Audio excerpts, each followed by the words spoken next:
30 meters below the ocean surface. Pitch black. Harrison Oken crouches in freezing water up to his waist, gasping thin air in a 4-foot pocket inside a sunken ship. He's been here for 60 hours. The cold has turned his skin gray. His legs are numb. The bodies of his crewmates float past in the flooded corridors just meters away. The oxygen is almost gone. Each breath is harder than the last. His mind is fracturing. He can taste metal in his mouth. The darkness is so complete it feels solid, pressing against his eyes. Then, through the absolute silence of his tomb, he hears something. A sound that shouldn't exist down here. Bubbles, mechanical breathing, voices. Is his oxygen-starved brain playing cruel tricks? Or is someone actually coming? This is the true story of Harrison Oken, a 29-year-old cook aboard a tugboat off the coast of Nigeria in May 2013. When his vessel capsized in the middle of the night, 11 crew members died instantly. Harrison became trapped in an air pocket 100 feet underwater in complete darkness. What happens next defies every known principle of survival at sea. Experts would later call it impossible. His rescue would require a technique never attempted before. But in that moment, trapped in freezing water with the bodies of his friends floating nearby, the true terror hadn't even begun. Harrison Oken was an ordinary man doing ordinary work.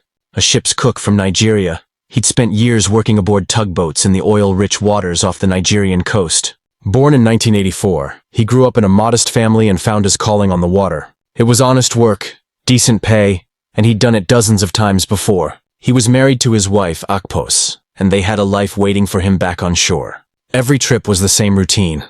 A few weeks at sea, then home to his family. This was supposed to be just another routine job. Nothing special. Nothing dangerous. On May 25, 2013, Harrison boarded the Jascon 4, a Chevron Oil Company tugboat. The vessel was preparing to tow an oil tanker through the waters off Nigeria's coast. His job was simple and familiar. Prepare 3 meals a day for the 12-man crew as they worked the demanding hours of a towing operation. The Jascon 4 was a sturdy 100-foot tugboat. Nothing fancy but seaworthy and reliable. It had been in service for years without incident. The crew knew each other well. They were professionals. Experienced seamen who'd worked these waters their entire careers. That evening, the Atlantic was calm. The forecast was good. The crew settled into their routine for the night shift. Harrison finished his duties in the galley around midnight, cleaning the kitchen and prepping ingredients for breakfast. By 4:30 a.m., exhausted from the long day, he retreated to his small cabin to use the bathroom before catching a few hours of sleep. The cabin was tiny, as they all were on tugboats, barely large enough for a bed and a small bathroom. But it was his space, and after a long shift, all he wanted was rest. He was sitting in the tiny bathroom when he felt it. A strange lurch. The boat tilted slightly. Then another, harder this time. The ship was moving in a way that didn't make sense.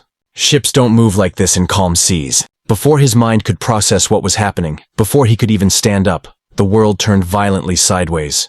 The deafening shriek of tearing metal filled the air, a sound he'd never forget. The lights went out instantly, plunging everything into absolute darkness. Harrison was thrown hard against the wall as the entire vessel rolled over. He heard screaming, then water. Water exploded through every opening, a roaring, freezing flood in total darkness.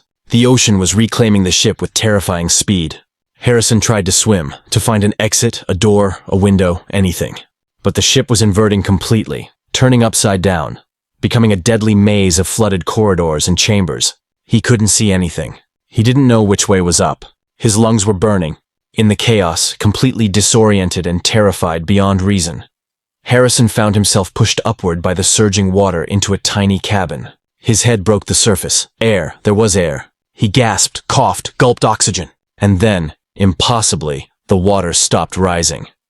4 feet of air remained at the top of the compartment, trapped by the physics of pressure and the configuration of the overturned hull. The Jascon 4 had come to rest on the ocean floor, 100 feet beneath the surface. Harrison was alone, trapped in a steel coffin, in absolute darkness, with the Atlantic Ocean pressing down from above. The silence that followed was more terrifying than the chaos. He called out for his crewmates. No response, just his own voice echoing in the tiny metal space. He was utterly, completely alone. The silence was absolute. Total, crushing darkness. Harrison couldn't see his own hands in front of his face. He waved them frantically but saw nothing. It was a darkness so complete it felt like blindness. He was waist-deep in freezing seawater in a space barely larger than a closet, maybe 4 feet high and 6 feet across. The cold was immediate and vicious, seeping into his bones. The water temperature was barely above 50 degrees Fahrenheit. He started shivering uncontrollably within minutes.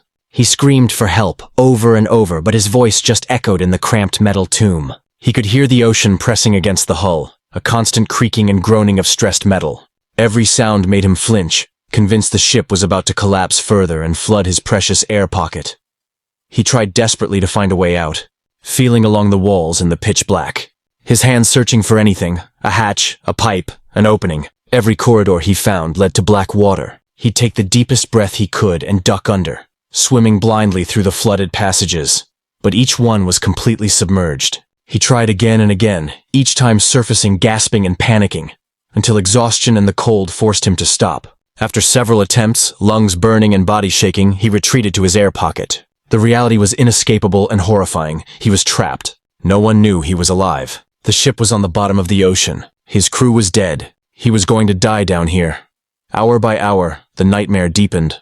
The cold was relentless, the worst enemy. Hypothermia was setting in. Harrison pulled his legs up out of the water, trying to preserve body heat. But the water temperature was slowly shutting down his body. He couldn't stop shivering. His teeth chattered so violently he thought they'd crack. His muscles cramped. His fingers went numb. He tried to stay moving, flexing his muscles, but the exhaustion was overwhelming. The air was his second enemy. With each breath, he was consuming the oxygen in his tiny pocket and replacing it with carbon dioxide. He could feel it getting thinner, harder to breathe. By the end of the first day, every breath felt shallow, unsatisfying. His head pounded with a vicious headache. Nausea came in waves. His vision, already useless in the darkness, started to blur and sparkle with phantom lights. These were the signs of oxygen deprivation and carbon dioxide poisoning.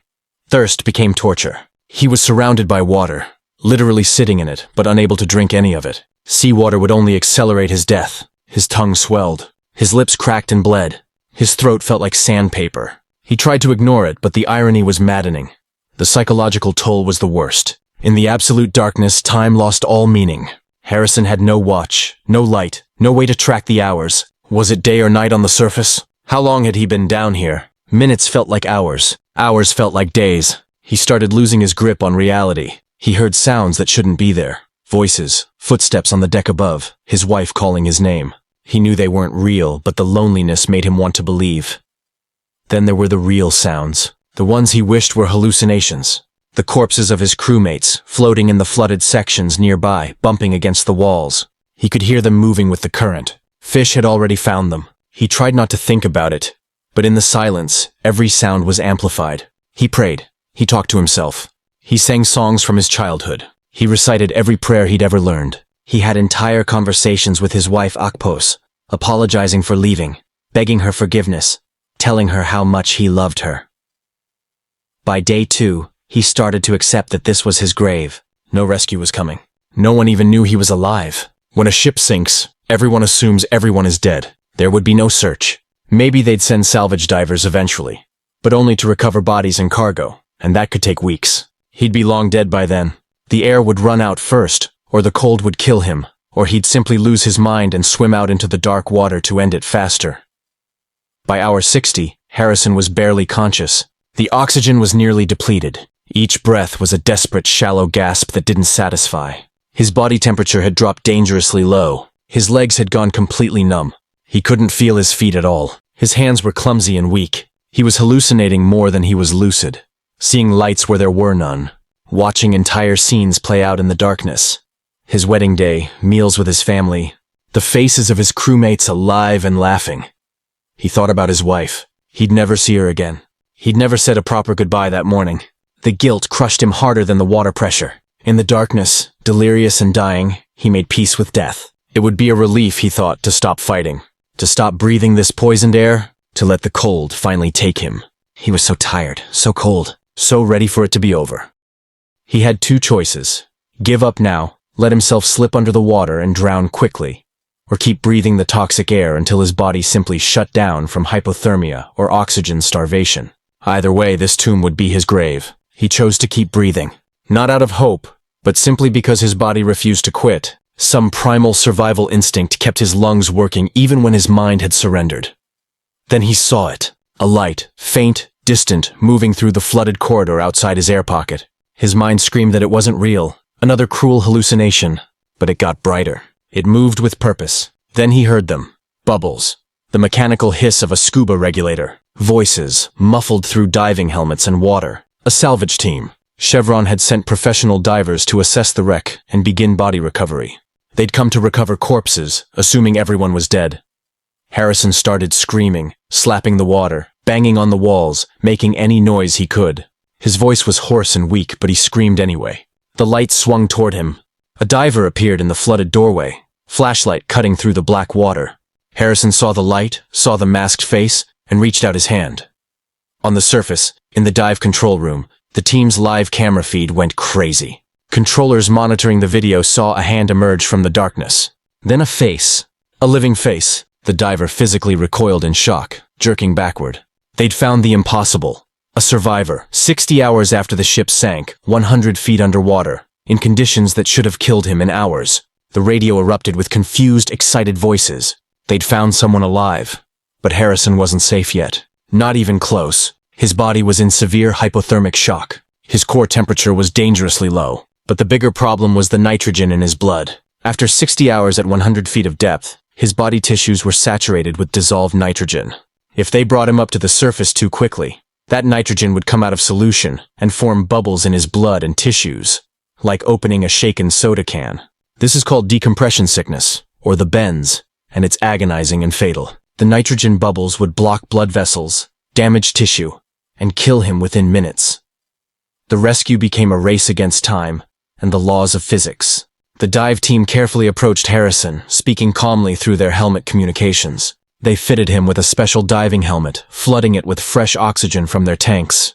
His first breath of clean air in 3 days made him sob. The relief was overwhelming. But they explained through gestures and limited communication that they couldn't just swim him to the surface. He had to stay underwater. They had to keep him at depth and move him to a diving bell, a pressurized rescue chamber sitting on the ocean floor nearby. Every movement was calculated. Every second counted. Harrison was barely conscious, his body shutting down from hypothermia and exhaustion. His limbs wouldn't respond properly. The divers had to physically support him, moving him carefully through the flooded wreckage. One wrong move, one cut from jagged metal, and he could bleed out before they reached safety. They guided him through the twisted corridors of the sunken ship, through passages filled with debris and the bodies of his crewmates. Finally, they reached the diving bell. They sealed him inside the pressurized chamber with a dive supervisor. For the next 60 hours, as long as he'd been trapped, Harrison underwent decompression treatment. The diving bell was slowly raised to the surface over 2.5 days, while the internal pressure was reduced in tiny, precise increments. This allowed the nitrogen in his tissues to safely dissipate without forming bubbles. It was excruciating. He was conscious, warm, safe, and breathing clean air, but still couldn't leave the chamber. He could see the sky through a small porthole. He could talk to his rescuers, but the pressure had to be reduced slowly, or it would kill him. Finally, after 2.5 days of decompression, the bell was fully surfaced and the pressure equalized. The hatch opened. Harrison O'Keefe saw sunlight and breathed open air. His first words were a whispered prayer of thanks. He'd been underwater for a total of 5 days, 60 hours trapped, then 60 hours in decompression. 11 of his crewmates had died. He was the sole survivor. Against odds that marine experts called astronomical and impossible, he had done what no one thought could be done. Harrison spent weeks in the hospital recovering from severe hypothermia, dehydration, malnutrition, and psychological trauma. Physically, he survived relatively intact, a medical miracle. Doctors were astounded. The air pocket had contained just enough oxygen because of a phenomenon called pressure equilibrium. At 100 feet deep, the water pressure actually compressed the air in his pocket, keeping more oxygen molecules in the small space than would exist at the surface. Without that quirk of physics, he would have suffocated within hours. The cold water, while nearly killing him, also slowed his metabolism and reduced his oxygen consumption. And somehow, the pocket had enough residual oxygen and his body produced little enough carbon dioxide that the balance stayed just barely survivable for 60 hours. Psychologically, the scars ran far deeper. Harrison suffered severe post-traumatic stress disorder. He had nightmares of drowning, of darkness, of being trapped. He couldn't go near water without panicking. He couldn't sleep in the dark. Enclosed spaces triggered panic attacks. The man who'd spent his career at sea would never work on a boat again. His marriage struggled under the weight of his trauma. He eventually retrained as a commercial, diver confronting his trauma head-on in a remarkable act of courage. But the ocean had taken something from him. He'd never fully recover, Marine. Survival experts study Harrison's case as the longest anyone has survived trapped underwater. It rewrote assumptions about human endurance in impossible conditions. Diving protocols were updated. Salvage teams now operate under the assumption that survival is possible far longer than previously thought. The standard practice changed. Now, any sunken vessel is treated as a potential rescue operation for at least 72 hours, not just a body recovery mission. But Harrison's story became something greater than a survival statistic or a training case study. It became a testament to the human body's shocking resilience and the mind's refusal to surrender even in the most hopeless circumstances. In that 4-foot air pocket, in absolute darkness, surrounded by death and freezing water, with every rational thought saying survival was impossible, one man chose to keep breathing. Not because he believed rescue would come, but because something inside him refused to stop fighting. The sound of bubbles that Harrison heard in his darkest moment wasn't just a rescue team arriving. It was proof that even when every rational thought says hope is gone, even when you've made peace with death, the impossible can still find you in the darkness. Sometimes survival isn't about staying strong or keeping faith. Sometimes it's just about taking one more breath and then another, until the miracle arrives.